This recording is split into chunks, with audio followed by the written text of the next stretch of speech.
ABC 10 breaking news.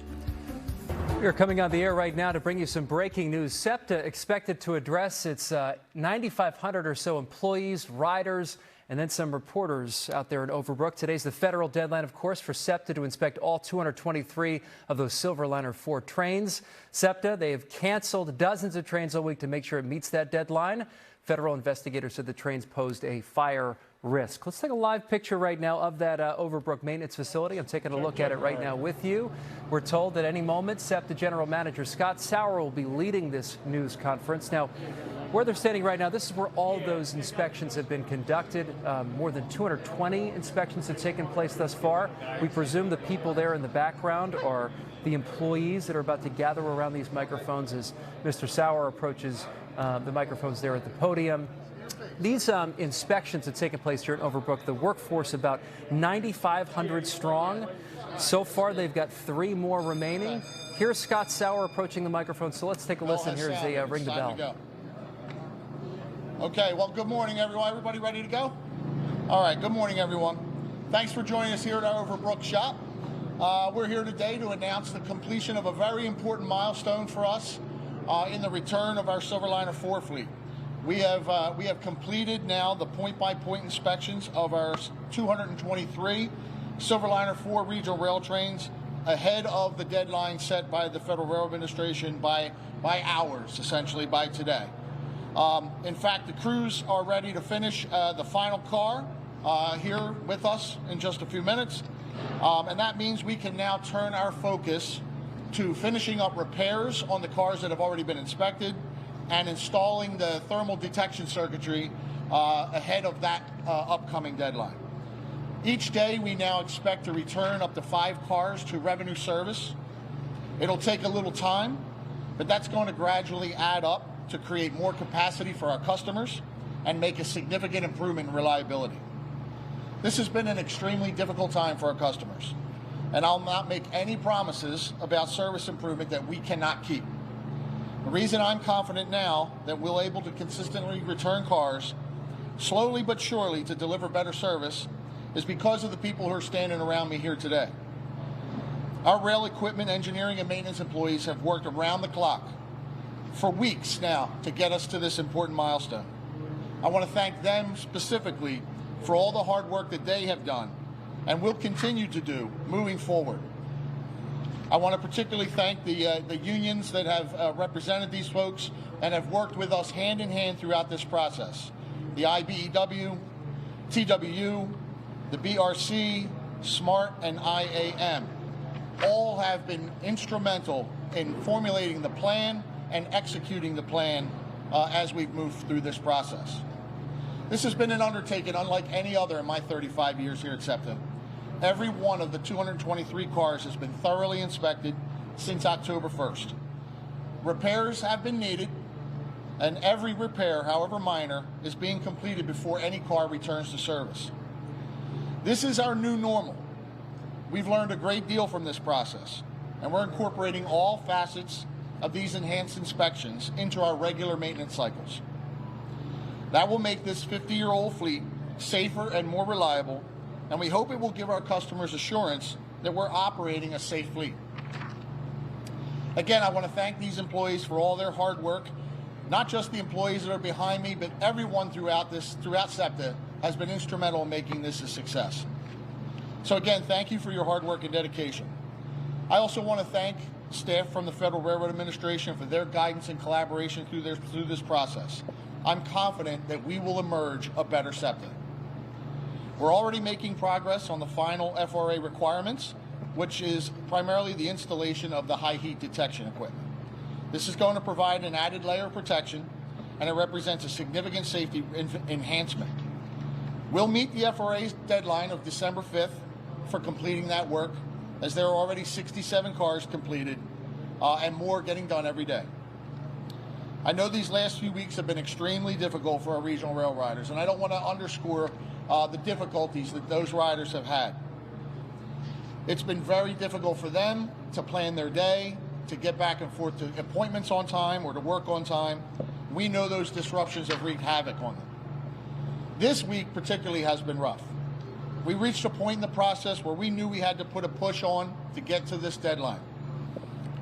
We had to take a larger number of cars out than we had throughout the process as we moved to finish inspections. We ramped up that work on the repairs and installation of the high heat detectors as well. And since Monday, we've canceled almost 24 daily trips in advance on the airport line, Fox Chase, and Chestnut Hill West. We also had to cancel, unfortunately, trips other than those we had pre-planned. We tried to plan ahead and make those announcements ahead of time to give customers more assurance that the train they were waiting for was indeed scheduled and going to show up. We appreciate their patience, and we know their patience has worn pretty thin. They've had to put up with canceled trains, delays, pass-ups, and crowded rail cars. There are going to continue to be more challenges along the way as we wrap up all the work that's required of the order and make the repairs to the cars as we go. But we now see a path forward, a path to improvement each day. We're also going to be bringing in some reinforcements. This week, SEPTA signed an agreement with the Maryland Area Regional Commuter Rail System to lease 10 more coach cars. These cars will help add capacity and provide some relief to our customers. We're going to continue to explore the possibility of bringing in more cars from other agencies to bolster our fleet. We've also now officially released our request for proposals to replace this fleet with the Silverliner IV fleet. So that request for proposals is out on the street, and we'll be working for that for the next few months to gather proposals and make an assessment to award a contract hopefully early next year. Again, I want to thank all the employees for their hard work. I want to thank our customers for giving us the patience that they have given us and the trust that we're going to put out a safe and reliable fleet. And I hope that we can again meet that need and take care of our customers going forward. So with that, I'll take questions. There are, so each day that number fluctuates. We've been as low as 87 cars in service to around 110 to 120. So it fluctuates day to day. Is it safe to assume that commuters are still going to be dealing with some overcrowded trains and cancellations as you work to get more cars back? Yeah, we project it's probably going to take us at least another month as we build the fleet. So up to about 5 cars each day will come back, and but that's every day now until probably about mid-December is where we'll see just about the entire fleet back ready to go. Is this an around-the-clock operation? I know this is around-the-clock that finished the inspection. Now is it kind of the same exact thing? You're getting this back in service, and sensors on, get back in going? Yeah, we can't take our foot off the gas now. I mean, this is a very significant milestone for us, but by no means is this a cause for celebration just yet. We have a lot more work to do, and it's going to take us about a month, as I said, to kind of get through the wire and the repairs, so we can get the fleet back to a more reliable system for our customers. Scott, these cars, they didn't become 50 years old overnight, right? Why wasn't there a process, say, 10 years ago when they were 40 that, hey, we may need to start replacing some of these older cars? Well, I mean, it's not for lack of vision that we knew that we were going to have to do this, but keep in mind, I mean, it's no secret that our funding has been historically low. But it's not that we didn't spend the money that we were given on good and sound projects. I mean, if you take Act 89 12 years ago, which was a 10-year solution 12 years ago, we spent that money on replacing bridges and vital infrastructure. We spent $350 million on positive train control to ensure we were running a safe railroad. So we made decisions as an organization over the last decade or more to trade this for that. And so now, whereas 10, 15 years ago, this fleet, nobody was thinking that this fleet was unreliable 10 or 15 years ago. But we knew that this day would come, or this day of reckoning. But again, it takes large amounts of capital investment to replace a system like this. $2 billion to replace this fleet of 223 cars. And that's cars and infrastructure. So that's not a small number. Considering all the investment we've done on the infrastructure over the last decade. How long will it take to replace the fleet once the contract is signed? So it takes about 5 to 6 years. I'll say 5 to 7, just to hedge a little bit, to start getting delivery of the first car. and then there's a schedule of cars that arrive throughout that process, which is about 3 or 4 more years. So 6 to 10 years is generally the way we estimate.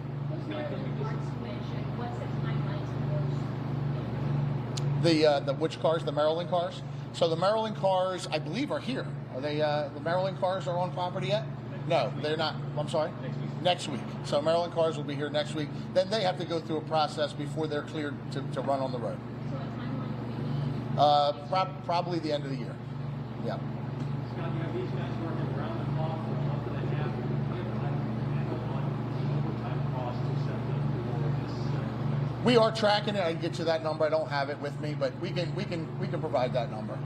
But it's I mean, it's pretty significant. I mean, we've sunk a lot of time into this process, as you can imagine. More than we had originally budgeted for. And that's also a cost of running older equipment. The capital investment would then in turn offset all the operating costs that we now have to dedicate to this fleet. And that's true of all of our older fleets. So if we can get onto a regular asset replacement schedule, like we should be, then our operating costs presumably would be reduced, which is what everybody wants to see of us. We've been asked that through this whole budget process, is we have to find a way to reduce costs. Well, operating costs increase when you run an older fleet. Well, we are going to, so Monday would be the next time. We're going to meet Sunday as a team and determine what happens on Monday. Pre-cancellations are determined by the overall car count. Remember, I mentioned car count varied from 80-something to about 120. If we're on the high end, we don't have to do the pre-cancellations. If we're on the low end, we do. So as these cars start to come back through the weekend, we'll have to judge by Sunday what happens on Monday. Speaking of Sunday, now union vote coming up. I'm sorry? Speaking of Sunday, now on top of all this, you have a union vote coming up. What do you have to say about that? Yeah, I mean that is a process that the TWU has to take. They have done that. That is just part of the collective bargaining process. They need authorization from their membership should they decide to call for a work stoppage. I would say that we're nowhere near a work stoppage at this point. Talks have been productive and ongoing, and there's been no discussion yet of breakdowns to the point where we're talking about a work stoppage. Any progress on the budget? General Manager Scott Sauer said that SEPTA has inspected all 223 Silverliner IV train cars. They've still have to install those thermal sensors, the high heat detectors, to comply with the federal mandate. Investigators said the trains pose that fire risk. That deadline is December 5th. So until then, Sauer said they're going to hope to return up to 5 cars per day. They're actually getting 10 cars on loan from Maryland next week to bolster that fleet. Could take at least a month, though, to get the entire fleet back up and moving once again. These inspections, they've impacted the Airport line and Chestnut Hill West line, Fox Chase and Warminster lines.